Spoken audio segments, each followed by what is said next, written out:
Welcome to the show, Molly. I am so excited to have you on. I'm so excited to be here, Megan. I would love if you could give a little bio of who you are and where in the world you are currently joining me from today. I'm originally from New York City and I COVID transplanted to Charlotte, North Carolina. I really learned a lot during COVID about what really worked best for me. And there's a pace and a space that there's so much tragedy with COVID, but part of the blessing for me was really understanding that a slower pace and a lot more space and just more grounding was really benefits me. So thrilled that I live here now. I got a dog. I did all the things that I couldn't do. I got a dog. I have a backyard. We go long. It's a dream.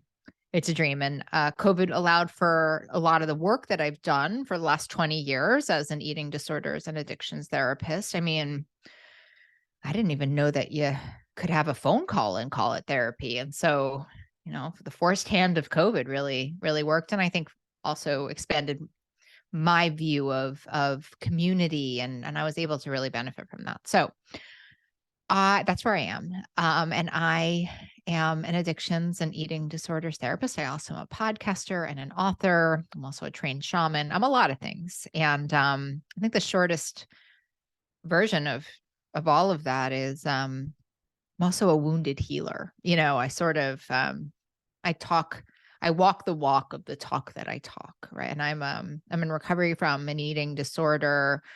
I mean, this round of recovery is about 13 years. And in the path that I've taken in order to find not just solution, but because I think solution feels like very Western to me, as though like a pill is solved.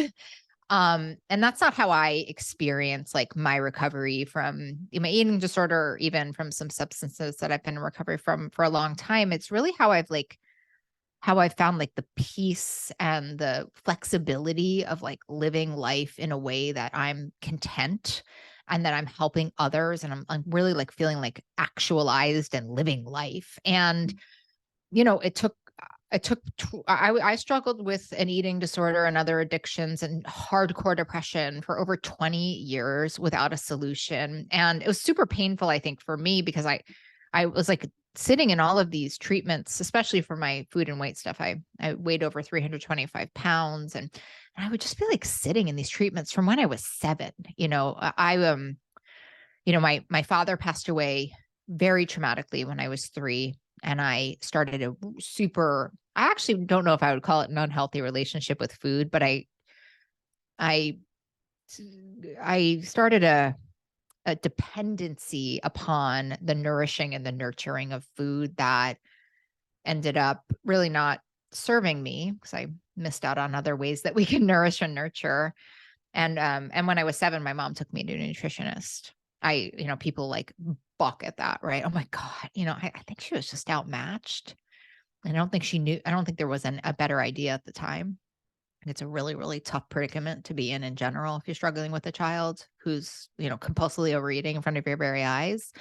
But I think what I'm saying about that is I was sitting at a nutritionist office. I was 7 years old. And I was like, this woman's not going to help me. This woman's like, here's, the size of your palm should be how much protein you eat. And I want to be like, I can't stop eating. What are you telling? And basically the real problem in that particular intervention was that it also really, it launched my incredibly unhealthy relationship with dieting and diet culture and body image and the stuff that came along with all of that compulsive eating, to which I have to say, I feel recovered, and yet that noise is so pervasive in our society, even with the movements in the body positivity and the movements in the health at any size stuff.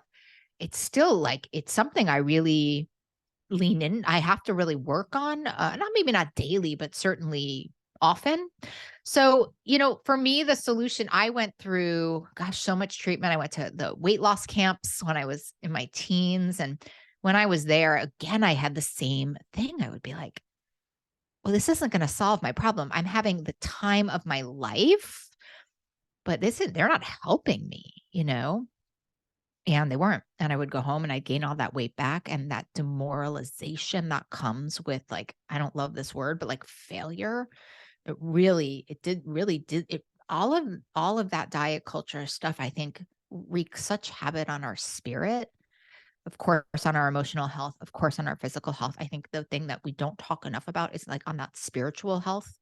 And just to synthesize that for you, like my belief system, like my faith in this world and my ability to be in this world. So it got much worse. And I went to every treatment was available. I had that same experience. And then I was 325 pounds and just like, and always kind of wanting to die. And those are some bottoms for me. And my grandmother intervened by having me a bariatric surgery. And I was like, oh my God, this is the solution. This is it. Yay. And like, that's a medical solution for like emotional, spiritual, physical condition. Gain that weight right back. And I'm like an eating disorders therapist, like the whole thing. So, I mean, and then like the shortest way to the story is like one day my brother went on like the paleo diet. And I have to tell you, this part of the story is rather important for my own spiritual health, which is to say, I was this eating disorders therapist being quite helpful for people and going home, binging my brains out, doing such destructive things with food, hating myself, and then trying to go to work with like a semblance of esteem. And I've been in lots of dark moments in my life, and I don't know that there's a darker moment than that disconnect, right? Like, and I didn't know what to do. And then I hit the real bottom, which was that but I worked at a clinic, and the drug reps would bring in food. I don't know, American culture is like so whacked like that. And I like binged down like 3 blueberry muffins, and then I like had to throw them up. And my boss walked in on me throwing up. And she wrote me this email and she said, hey, can you get help for that? And I said, oh my God, it just went down the wrong tube. Like, no worries. And it was just this very moral bottom. Also, on an aside, pain is the touchstone of all spiritual growth. So like, I didn't have a plan B. Like, I didn't have a trust spot. I was like, okay, this is my like job on the line. And I started to get some help, more in like emotional help. But then my brother like went on paleo. And again, I'm gaining all of my weight back from my bariatric surgery. I mean, all of it.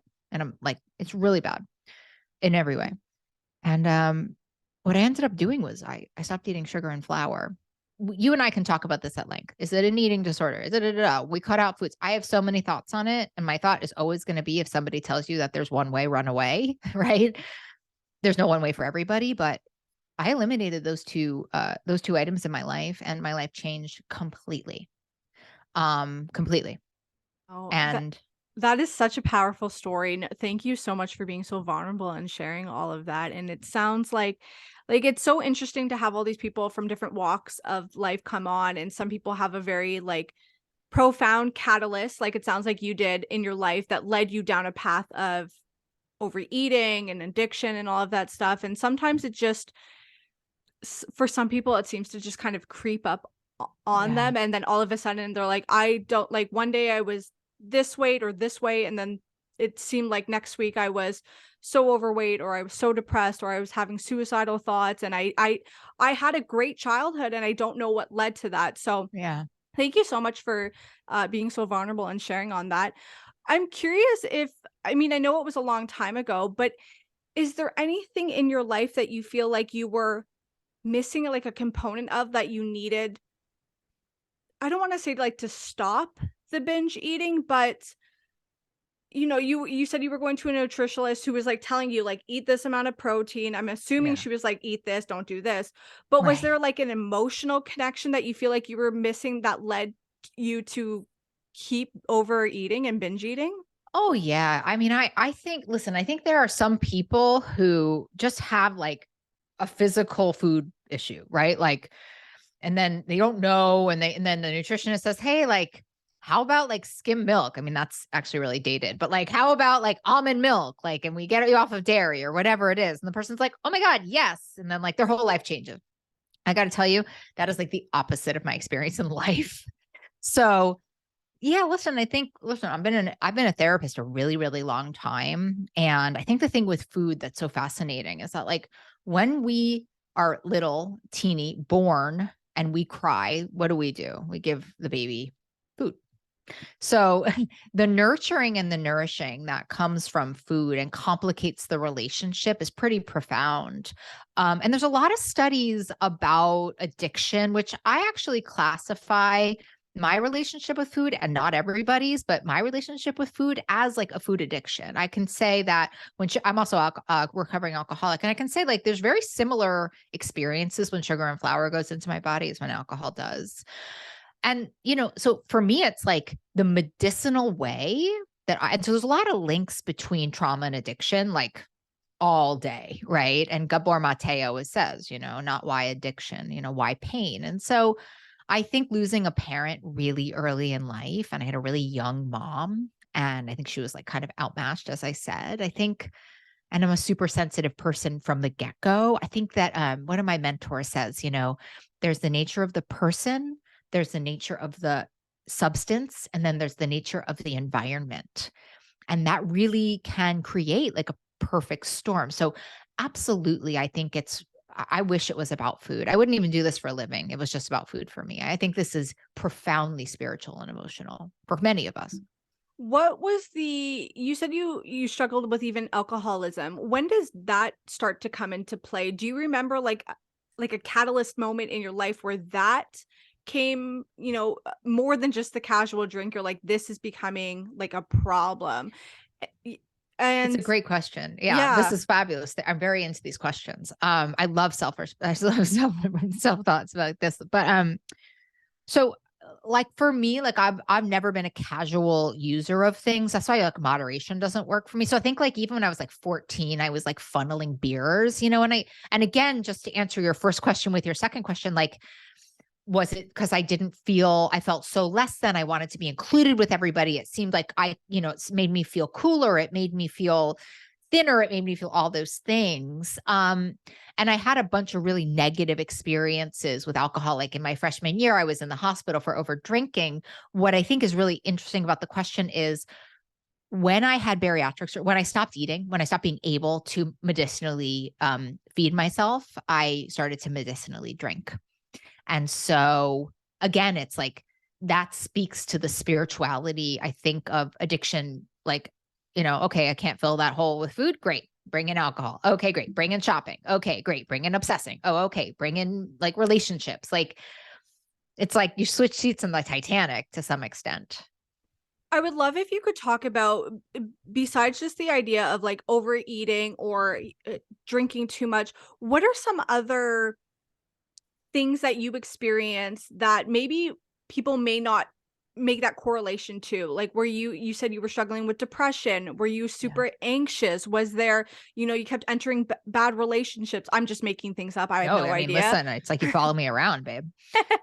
So I like, if someone's like, maybe I don't think I have a problem, but they're like, oh my God, this thing, what this lady is going through is exactly what I'm going through. I feel like I'm not the problem, but I keep finding myself in bad relationships, or I Yeah. find myself spending money on things that I don't need. And I never really correlated it to an Mm. addiction side of me. Yeah. And I would use the term addiction like really loosely if it triggers you. And, it's like, so often I get asked on podcasts, like, well, how do I know if I have an eating disorder? And I'm sort of like, if you think you do, like, we don't need to call it an eating disorder. We need to call it a disordered eating that you want to find freedom from. And it's a really interesting world we live in now because there's I think about it like dependency. Like we have such dependency on things. Like there's so many things we feel like we can't live without. And oftentimes that thing that we think we can't live without is the thing that is holding us hostage, right? It's one of those kind of Chinese finger torture things, right? It's like if we just would let go of that thing, we actually could find freedom, but we're holding on so tight that we're like in a jail of our own creation. I mean, interestingly, I think some of this research that's coming out on social media is like really profound, especially in young girls, and what it does to our mental health. And I think what's really interesting about addiction or dependency or mental health is our brain normalizes to what is painful so easily. It's an adaptive mechanism, right? That, right? And I don't know, but like I went to Bali for a month right after I wrote my book, Breaking Up with Sugar. And I was so miserable that first week, miserable. I mean, almost flew home. And it's because I was so addicted to like my busyness. And I had this week of aloneness and quiet. And my best friend said to me as I was like almost about to use like $7,000 to fly home, like money I didn't have to like get out of Bali, like a beautiful place. And she said, I really think you're experiencing quiet and it's so uncomfortable for you. And so it's a really interesting question. Like, I think it's about thinking about what are the things in my life that I really don't think I could live without. And it doesn't mean you do anything about it. Like, I'm in a really interesting relationship with coffee right now. Like, I'm really starting to be like, wow, I don't ever want to live life without coffee. Is that healthy? Is that unhealthy? I don't know. Like, I don't know, but I'm open to start to look at, well, because I know for me and all the things that I've given up, it's like a lot of times, like, it's like it holds me hostage in a way that makes me think like, this is what all abusive relationships do, right? It's like the coffee says to me, just like the alcohol said to me, just like the sugar said to me, just like the unhealthy relation, like just like the workaholism said to me, like you're going to die without me. You're going to be poor. You're never going to have friends. You're never going to have fun.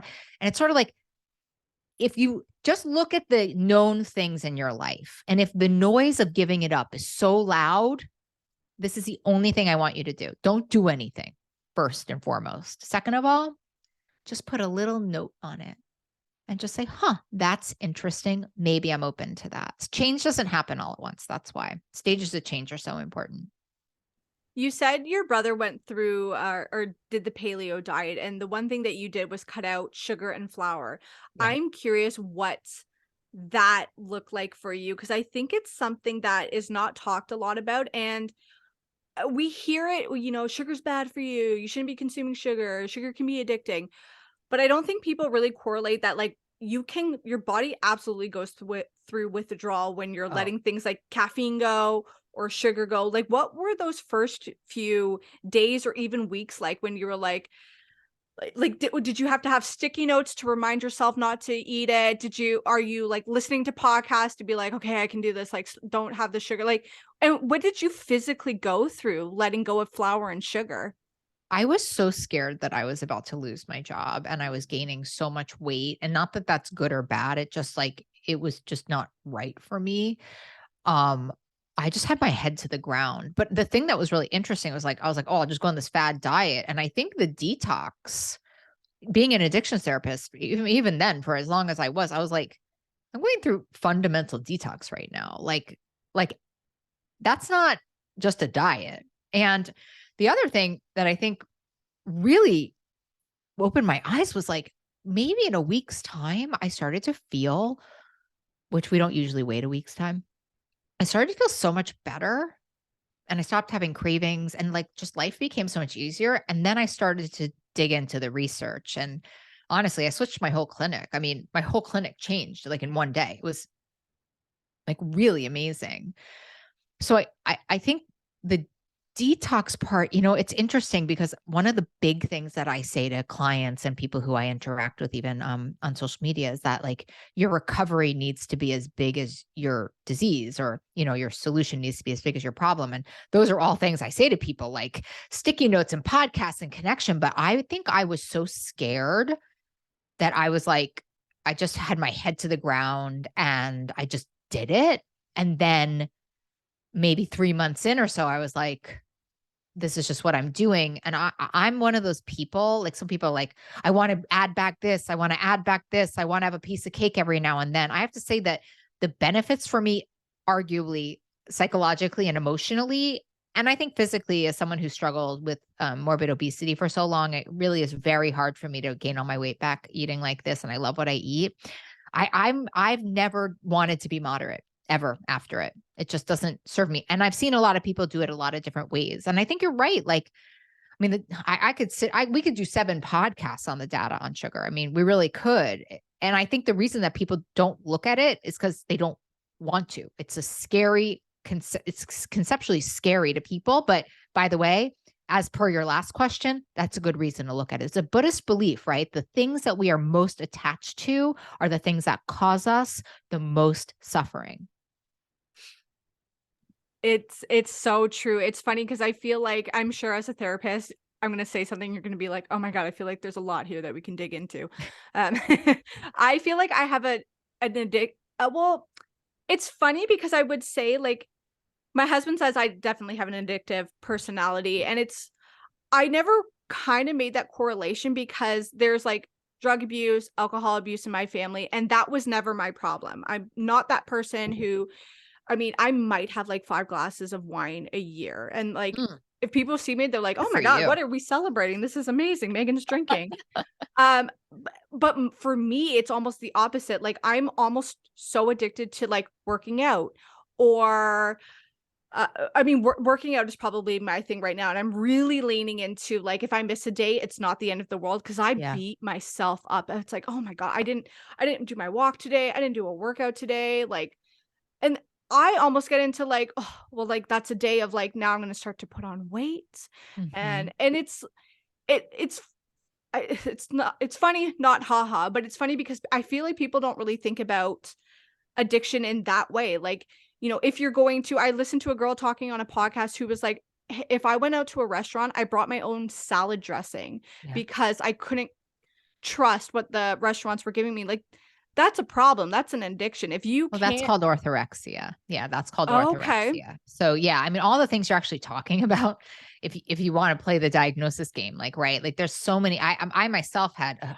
hardcore case of what they call like exercise bulimia. I'm not saying that's what you have, but this idea of using exercise to compensate is actually in the diagnostic manual, like a part of bulimia. Isn't that like people are That saying, is oh, I crazy. throw up this bulimia. So, but I think all of this obsession, and you know what I think is just to ask you a question about it. And something I think is so interesting is like, here we are, these like powerful women who are affecting change in people's lives, and we're still scared to get fat. Talk about diet culture having a grip. But we like awake, aware women with like podcasts where we help other, and it's like I think it's the most beautiful part. I really want to say this to anybody listening. Like, that's what we're up against. That like Megan and I are both like, you know what? That is really, like maybe I will get, and it's not an evil thought. It's an evil act, right? Please, if you like heard what my brain said all day, you'd be like, actually, I don't want to have you on the podcast. You're an insane person.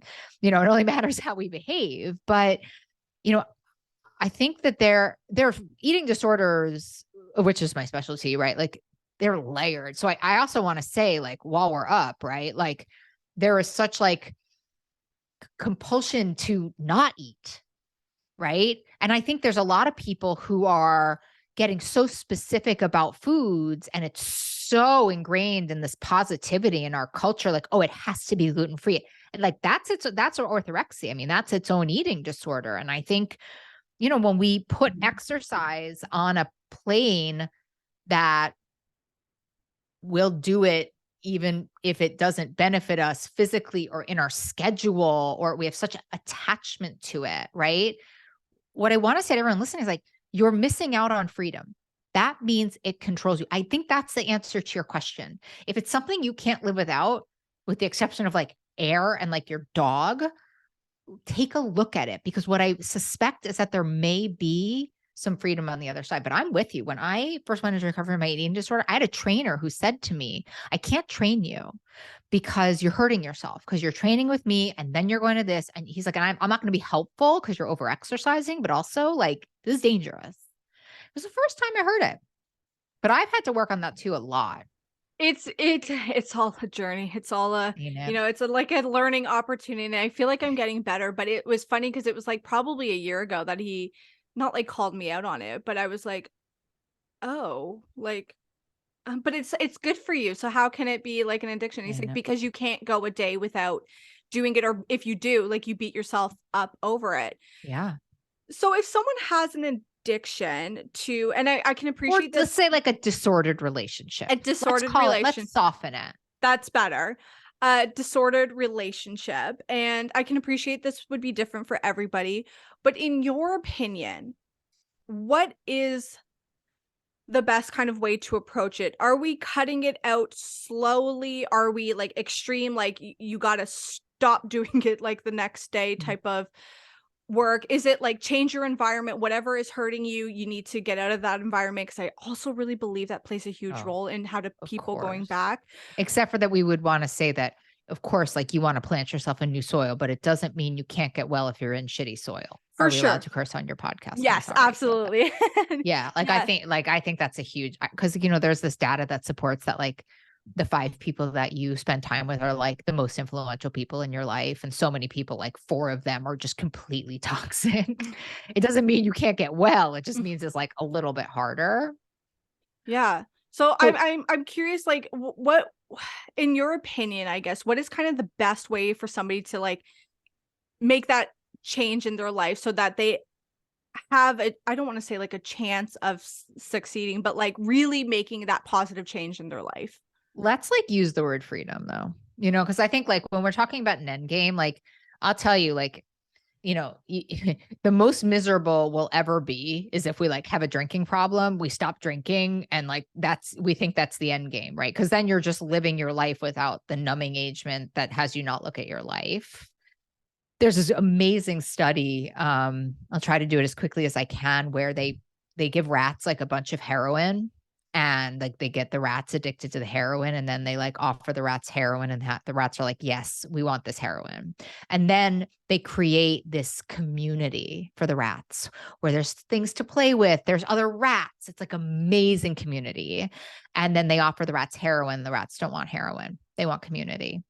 So the suggestion, like my first suggestion is like find your people. Like 2 things. Like number one, like find your people. Like this internet is like dope in this way, right? Like if you feel like you're struggling with like work addiction, if you like can't stop spending money, like there are debting circles with people who are recovering from debting. There are workaholism circles. There are alcoholism circles, all different kinds. Like there's so many people, and this is free, right? There's so many people. The other thing when we're talking about eating stuff and alcohol stuff is there's like really good evidence-based tools that can help you to figure out like if it's you or like not, right? Like in my book, Breaking Up with Sugar, chapter 4, like there's all sorts of things that I'm helping you figure out whether or not you think you have a problem in your relationship with sugar. Like I'm not here to decide that for somebody, right? And so once you've made, and I think with the actions, it is something to just think about. I mean, I always think personally, like if you can go cold turkey, like just the quicker, more painful route, cold turkey, right? Like just stopping. But when we're talking about what you're talking about, right, with exercise or overworking, we have to get on Instagram every now and then I do think like setting limits. But honestly, we have this idea that we should all be doing this like by ourselves. And I think that's the craziest part of it. Like we are pack driven humans, like we're meant to be together in packs. And I don't think anybody should be doing this alone. Right. So I would say find your people, tell somebody you're struggling, like the truth telling of saying like, hey, I think I've talked like about this coffee thing. I guarantee there'll be a day I give up coffee because I just like talk about it all the time. I'm like, I'm not sure if it's a problem. And then I start drinking coffee and I think, wow, and it's like this slow process. Change doesn't always happen all at once. And I think there's just this concept that's like bippity boppity, like I'm fixed. That's not how it is. Maybe I can be your person because I was going through this whole coffee thing in my head too, where it's like I love my coffee and it's like I almost feel like I don't think I could go without it. And then I talked myself into, I I'm think this about to was, take a sip of coffee, Megan. I'm sorry. oh, you know what? My husband still drinks it, and I'm like, can you just breathe on me a little bit? Uh, so I was convinced myself, I was like, this was like a few weeks ago. I was like, by Christmas, I'm going to be off coffee indefinitely, like for the foreseeable future, just to prove a point, really, is what I was getting to. Wait, who are you And proving a point to? Your husband? myself, I was Oh, like, okay. I love this. because I was like, we had back in April, we did a detox. And I say, like, honestly, giving up coffee was the hardest thing. And as soon as that detox was over, I was like, I need coffee again. And I Oh, was yeah. just like, I feel like I just want to give it up. And I was convincing myself, I was like, I have like 5 weeks to give this up. This is amazing. And so I had my coffee and I was very slowly cutting it down. And there came a point where I can't remember what the reason was. I'm also very like, I won't drink coffee past 12. So past 12, don't drink any coffee. I had to run out, I think for a doctor's appointment or something, and I didn't have my coffee beforehand, and by the time I got home, it was after 12, and I was like, "This is it. This is the sign. I'm not doing This is the coffee day. anymore." And I like, after that day, the headache was absolutely brutal for 2 days, but I stopped drinking. Like, I have a very extreme personality when it comes to quitting things, like antidepressants and anti-anxieties. I would never recommend people to do this, by the way, but I stopped cold turkey, and my doctor was Wow.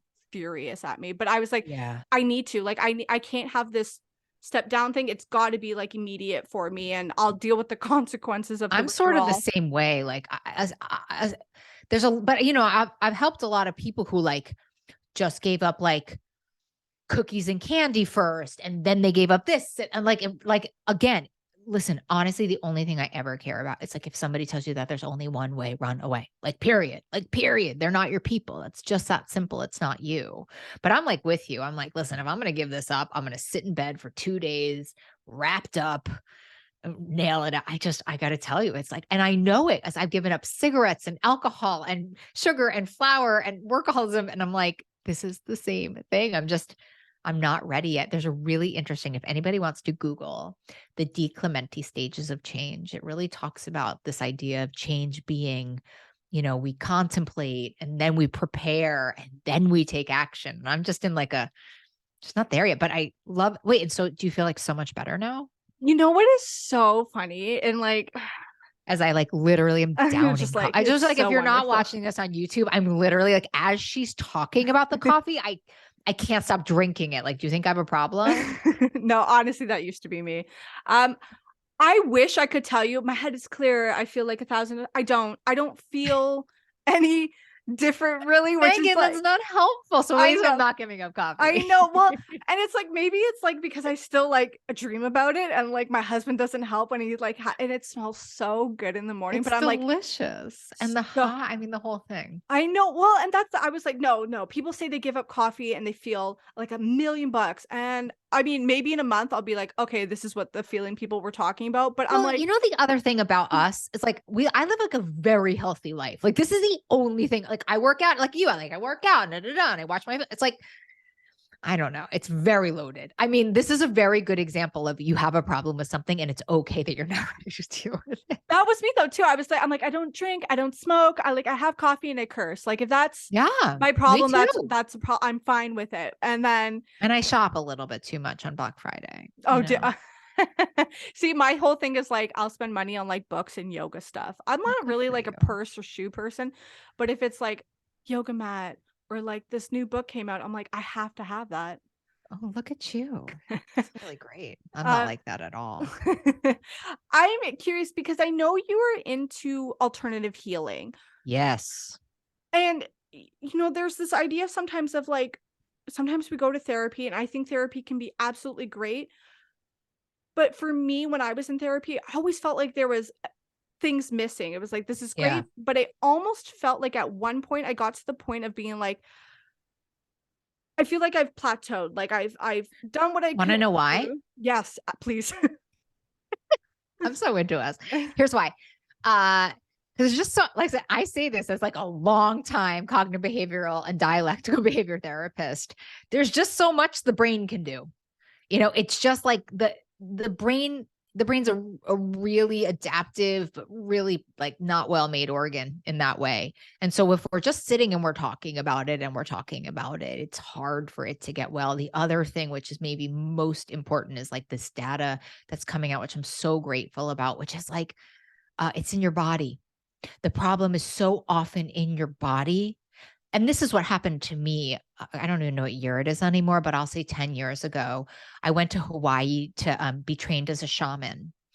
And I did that training and it was so transformational. And I got off the plane when I got back to the States and I was like, or like the Continentals. And I was like, I'm never going back to therapy again. That wasn't true.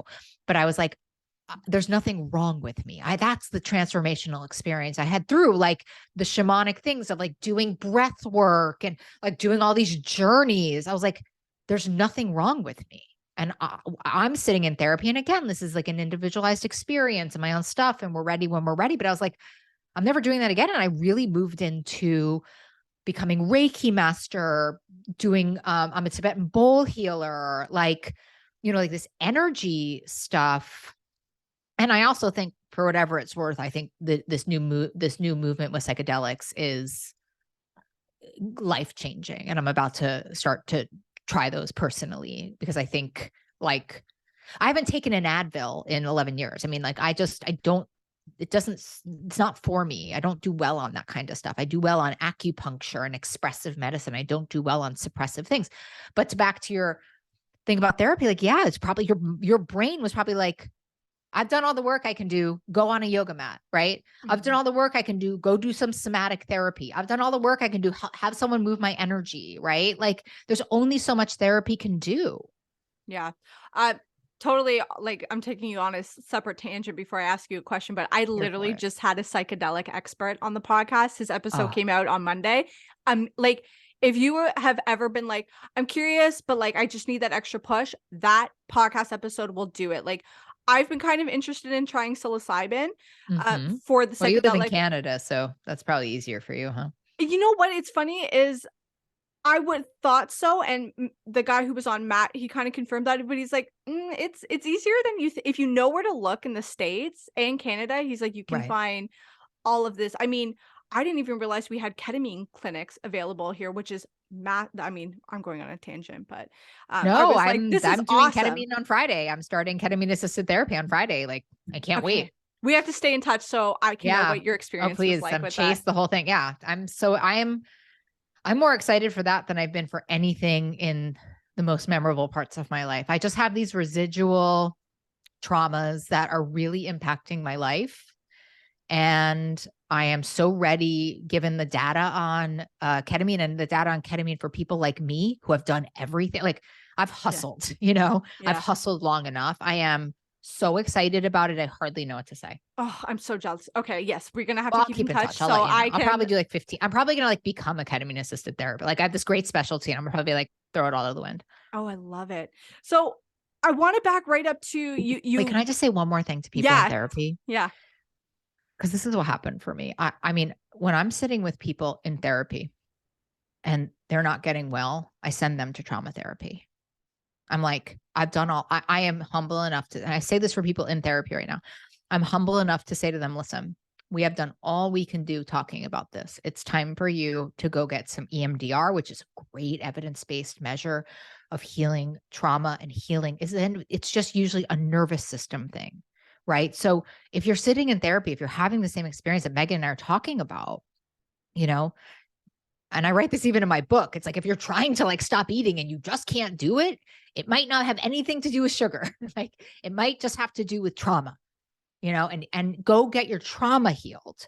And you cannot heal trauma in talk therapy. This is what I want to say to everybody listening. Because your therapist, God bless us all, healers are humans, but your therapist will be like, no, let's talk more. Talking more about trauma does not make trauma better. It sometimes makes it worse. So hear me out if you're listening.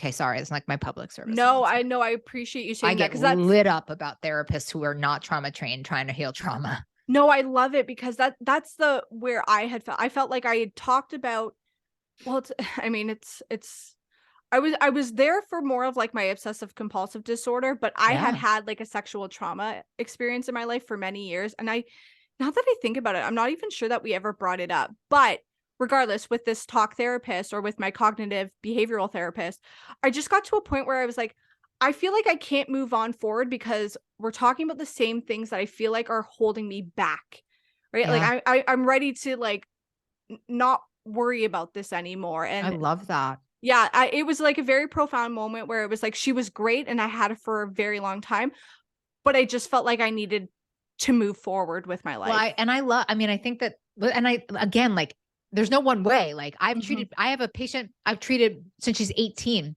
and she's 34. It's like, and we're doing things and we're in the work, but there are moments. And I think this is a good therapist helps you to trust yourself. Cause I've had people who I've treated who have had that moment with me and said, Molly, like, I'm feeling like I don't want to do this anymore. And I'm like, yes, go try that.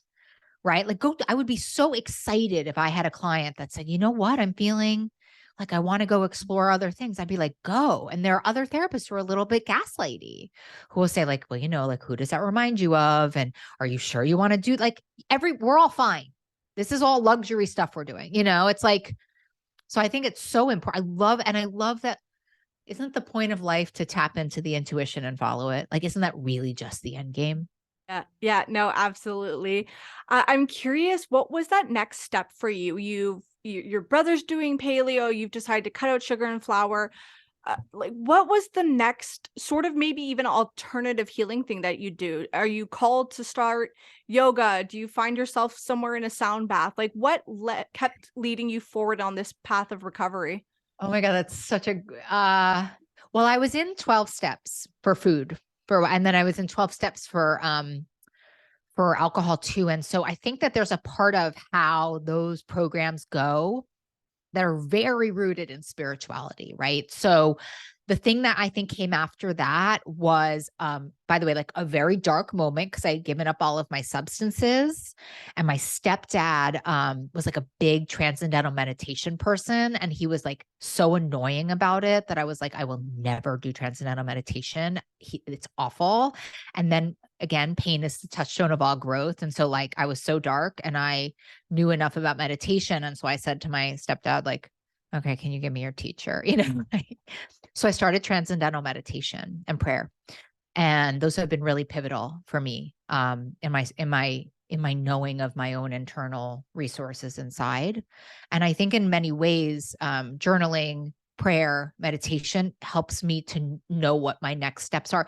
And maybe, if nothing else, helps to keep my vision at like 190 or 200 degrees so I can see what the next step is. I think for me, when I'm trapped by disordered stuff or I'm too attached to things, like my vision becomes that of a postage stamp and I have only my selfish needs and I think and I can't see the miracles around me. So I think from there, it was like opportunities arose and my girlfriends, who you really should know, run this thing called Soul Camp where they have all these teachers go to their camp and teach people. It's like an adult sleepaway camp, spirituality. And I went there and I taught like stuff on body image, but I also met my teacher who taught me about bowls. And I was just able to like know inside of me, like, oh God, that energy healing is so cool. And then by the way, the Reiki teacher came to me, like, it's more like that. I'm just honestly, like, if I had to mantra, like, I am open to possibility.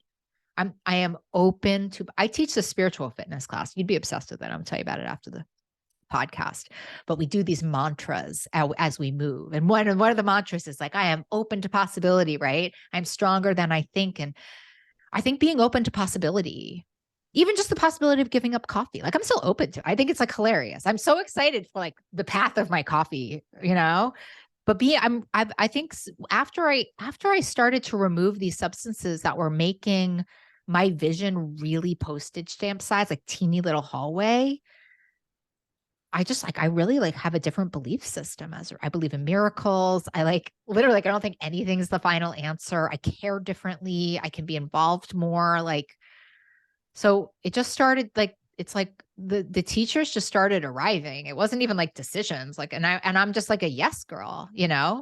I Like, love oh it. yeah, sure. I'll get trained in Tibetan bowl healing. What else would I do on a Tuesday? Yeah, no, I love it. So I feel the same way. I'm like, yeah, that sounds amazing. Sign me Right. up for that. This We is were like amazing. yoga mats. I was like, yeah, like, should I get one more? Like, what are you thinking? It's something that I feel like people think of when they're like quote unquote giving something up. They're like, oh, like if I stop drinking or doing this, like I'm losing out on all of these things in my life. Of And I'm like, course. no, like you are opening yourself up to so much more possibility. I think we're just generally conditioned to like look for the negative side of things. And it's like, I always explain to people, like, if you start one thing, I mean, if you don't want to call it spiritual, that's fine, but one alternative healing thing. And it's like this domino effect of like, this will change, and you'll just be more positive. And then all these opportunities come into your life that you never thought, or this person comes into your life that you're like, never in my life would I ever think that I'd meet this person.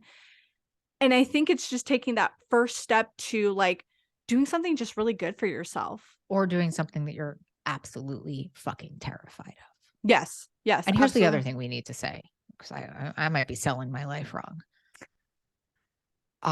These years have been wonderful, but there have been moments of extraordinary darkness. In fact, I'm actually just coming out of, and I swear to God, when I say this, a 2-year dark spell. I had a huge breakup last November, 2 Novembers ago. And it was just dark in a way I had never felt in my life. And what was interesting is, number one, I have like a platform of reserves, like a reserve faith where I was like relying on it. I have a lot of teachers who I was relying on to guide me through the darkness. And I have a huge community of people who were not there to fix me. We're there to, just come bring a flashlight in every now and then. And like, it's so, because I'm coming out of it right now. And I'm like, oh my God, like I forgot how nice it is up here. Like I've just been at like the bottom of the, and it's like, I think the other thing I want to say to everybody, it's not like, I don't know, it's not like I quit these things and I was like, oh my God, like sunshine and rainbows. It's like life is not like that. But to understand that when you're in the darkness, a lot of times it's like the universe is trying to get you quiet so it can talk to you. But I think a part of my darkness most recently is to help other people, to say it's okay that you're in the darkness. You're going to come out of it. It's going to be okay. I'm back, you know? What are some of the tools that you use? Because I feel like there's this almost toxic positivity in our life where Oh, it's like you don't just even get look me for the started. the It all gratitude works in out in the things, and end. Like, no, it doesn't. and it's like I like you know what I mean? Like, yes, I love gratitude and I love looking for it, but like if something super traumatic has happened, it's not like I'm sitting down 5 minutes later and trying to look for gratitude in a No. situation like that. So, what are some tools that you use?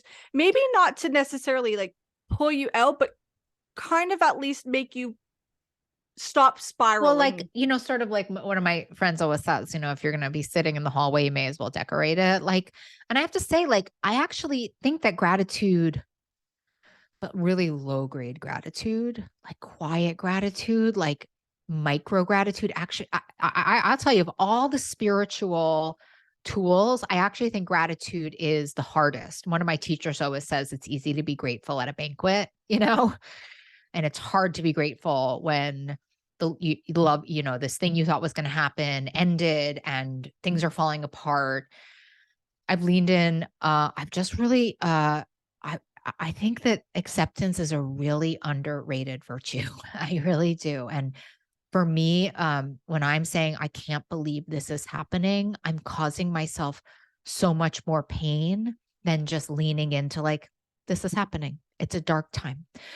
And in that way, finding micro gratitude, like I'm grateful for my dog. I'm grateful for this breath. Like I'm not grateful for my life in that moment. I'm not grateful that this breakup happened. Promise you that. I mean, now I am, but like micro gratitude because, like the teacher says this too. She's like, what we say when we say we're just going to be making the best of this life, like what's wrong with us? It's like, it's not toxic positivity that I'm talking about. I wasn't elated about life, but I was still of service, right? I still like was grateful for what I had, and I think this idea of toxic positivity is that we can't have two feelings at once, right? You can't be deep in grief. And I can be deep in grief and really upset about things and grateful for other things, right? It doesn't have to, it's not a zero sum game.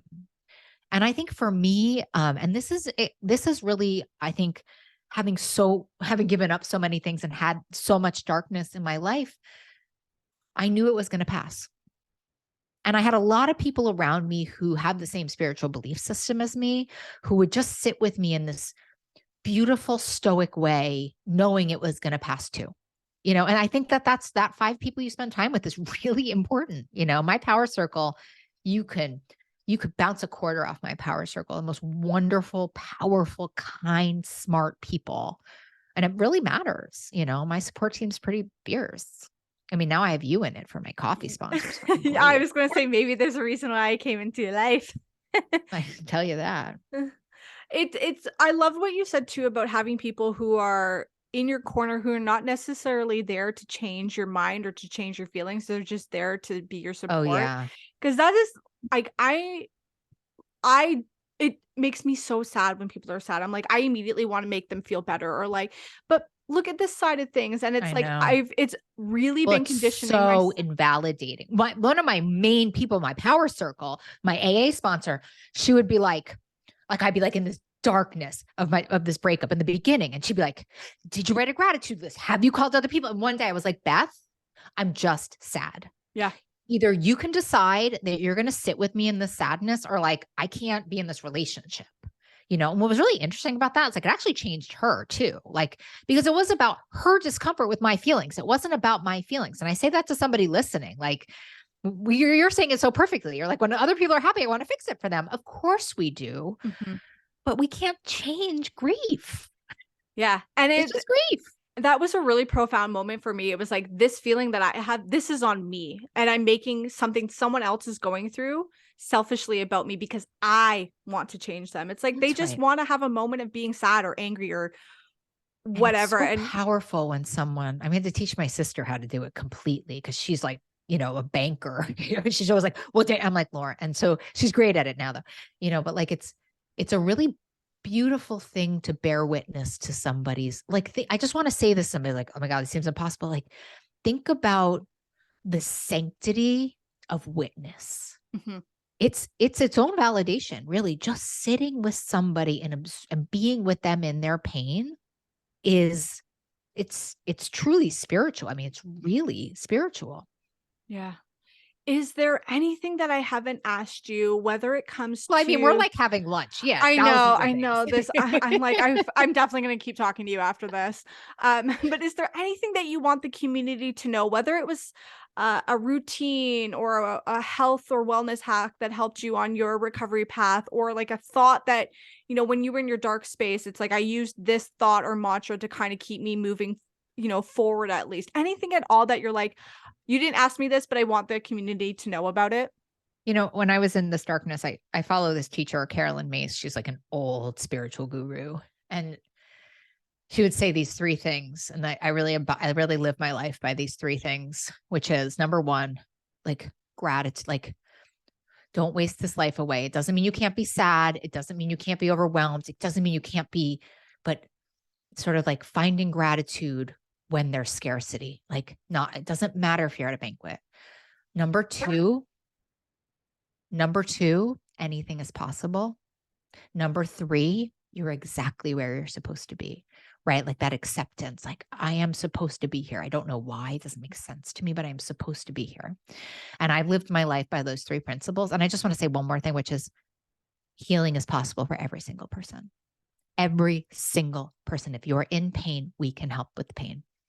That's what I'd like to say. Before I send everybody to check you out and to grab a copy of your book if they're interested, is there a book, podcast, or resource that has brought you incredible value that you want to leave with the audience?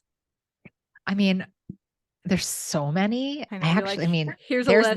this, right. I'm like you, but I actually think like for whatever it's worth, but my truth today is that there is this weird audible, like tape of my teacher, Carolyn Mace, and it's called Spiritual Madness. Oh, I love And it just is like what has gotten me out of this darkness. She's been a teacher of mine since dirt was invented. And she's really unlike any of the teachers of my generation and your generation. She really doesn't care if you like her. And so her truth is so palpable. So that's really where I am right now. I could give you 1,000 of those, but that's my truth today. No, I love it. Thank you so much for that. Molly, if people want to grab a copy of your book, if they want to follow you along online, where can everybody go and find you? So here's what I'd love to do. I teach this spiritual fitness class twice a month, and you can sign up for it, Molly Carmel. I would love to give a 20% off to your Yes. audience. Yes, You can please. call it like Meghan 20. I would really love to do that, because I think it's a really powerful change strategy, is to be in this movement with these mantras. So we'll call it Meghan 20. Perfect. So you can go to mollycarmel.com and you can get like everything you want. You can do like, I do quarterly coaching with people. We do coaching groups. I do Intensati twice a month. I do tons and tons of stuff. I'm very active on social, which you can just go like Molly Carmel.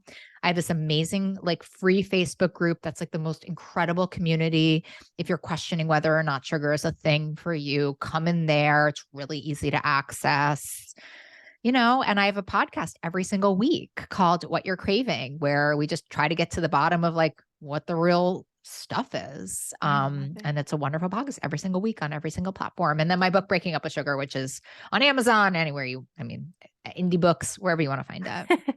Thank you so much. I will make sure everything is linked in the show notes. Thank you so much for this conversation, I had Molly. the best time. This has exceeded my expectations, and I had very high expectations of it. Oh, thank you so much. I'm so excited to have connected with you. Me too.